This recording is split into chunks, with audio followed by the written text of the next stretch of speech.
चलिए दोस्तों आते हैं अगले क्वेश्चन पे। From the following information supplied by Sanjay prepare his BRS as on 31 March 2019।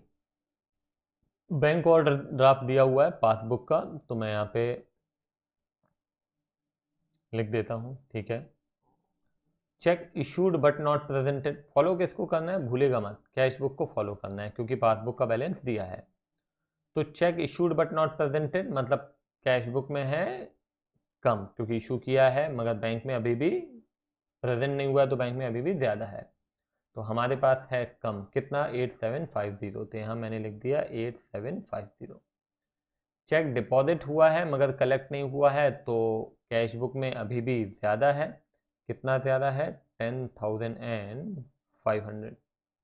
ठीक है, cheque recorded in cash book but not send to bank for collection, cheque record हुआ है कैश बुक में मगर कलेक्शन के लिए नहीं भेजा गया है, मतलब हमें चेक मिला और हमने अपने पास कैश बुक में लिख दिया मगर बैंक भेजना ही भूल गए, ठीक है, या किसी भी कारण से नहीं भेजा, मगर हमने अपने पास रिकॉर्ड कर दिया, मतलब हमारे पास ज़्यादा, पासबुक में कम, तो हमारे पास ये है ज़्यादा। ठीक है, payment receive from customer directly by bank, bank में डायरेक्टली कस्टमर्स ने पैसे डिपॉजिट कर दिए, तो पासबुक में ज़्यादा, हमारे पास कम। बैंक ने चार्जेस लिए हैं तो पासबुक में है कम, हमारे पास है ज़्यादा। Premium on life policy of Sanjay paid by bank on standing advice, directly bank के द्वारा पैसे चले गए, कितना 1980, हमारे पास अभी भी जानकारी नहीं है तो हमारे पास ज़्यादा है क्योंकि हमने रिकॉर्ड नहीं किया। एक बिल है 3000 का जो कि बैंक के द्वारा डिस्काउंट किया गया था और डिसऑनर हो गया, और ठीक है, dishonoured on 31 March and noting charges paid by the bank. देखो 3000 रुपये का बिल है, डिसऑनर हो गया, डिसऑनर हो गया ये तो ठीक है, आपको मालूम है कि पासबुक में कम है, हमारे पास अभी भी ज़्यादा है क्योंकि हमारी जानकारी में है नहीं। जब डिसऑनर हुआ ना बिल डिस्काउंटेड वाला, तो बैंक क्या करता है, भाई उसने नहीं दिया जिसका बिल था, तो बैंक क्या करता है कि वो 3000 रुपये हमारे अकाउंट से निकाल लेता है, मगर कई बार ये बिल के अमाउंट के साथ कुछ चार्जेस भी ले लेता है बैंक, क्योंकि उसको चार्जेस लगे होंगे, तो बैंक ने कुछ चार्जेस भी हमसे ले लिए। तो ये अब यहाँ पे क्लियर नहीं किया है। देखो सबसे बड़ी बात यहाँ पे एक जो क्लैरिटी होती है वो यहाँ पे नहीं है।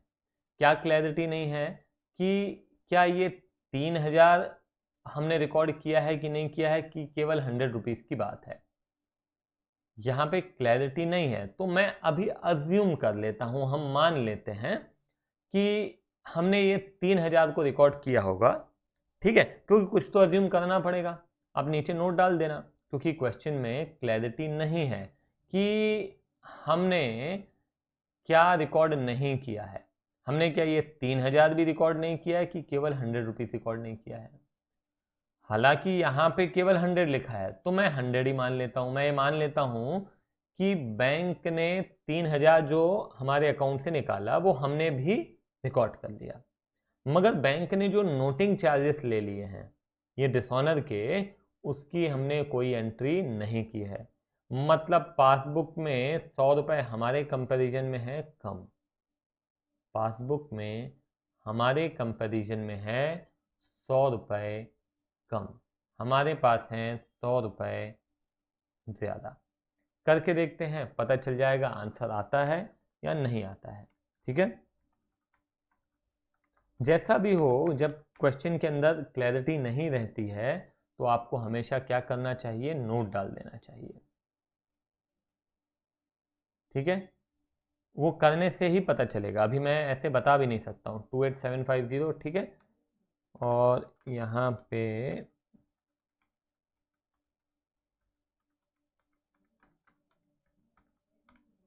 अब देखो बैंक ने अब यहाँ पे इन्होंने अज्यूम क्या किया है, क्लैरिटी नहीं है ना, क्लैरिटी होती तो हम उस हिसाब से करते। ये 3000 भी हमने रिकॉर्ड नहीं किए हैं, अब आप क्वेश्चन कर रहे हो तो पता चल रहा है, मगर वैसे तो मालूम नहीं है, तो इसीलिए क्या करना चाहिए, नोट डाल देना चाहिए। तो ये अभी मैंने क्या अज्यूम किया था, मैंने अज्यूम किया कि भाई अमाउंट कॉलम में केवल 100 लिखा है, तो आई एम अज्यूमिंग कि केवल ये 100 रुपये रिकॉर्ड नहीं किए होंगे, बाकी सारी चीज़ें रिकॉर्ड की गई होंगी। मगर ये लोग अज्यूम ये कर रहे हैं कि ये 3,000 रुपये भी बैंक ने जो हमारे अकाउंट से निकाला है वो भी हमने रिकॉर्ड नहीं किया है, और ये भी हमने रिकॉर्ड नहीं किया है। तो दोनों को लेना पड़ेगा, तभी आपका आंसर आएगा। ठीक है। तो कई बार जब क्लैरिटी क्वेश्चन के अंदर नहीं है तो हमको कुछ ना कुछ तो इंटरप्रेट करना पड़ता है ना, और अपने इंटरप्रिटेशन के हिसाब से सॉल्व करना पड़ता है, और उस हिसाब से ही आपको आंसर लिखना पड़ता है। मगर नोट हमेशा डालिए जब कभी भी ऐसा क्वेश्चन के अंदर क्लैरिटी ना हो। तो अब यदि मैं इसको यहाँ पे करता हूँ तो आंसर आ जाता है 1097028750 बराबर है। ठीक है, तो ये ध्यान रखिएगा इस पॉइंट को। हाँ, तो ये आपका नेगेटिव बैलेंस आ गया ओडी एज पर कैश बुक। ठीक है, क्लियर है। चल यहीं पे ख़त्म करते हैं, बाय बाय।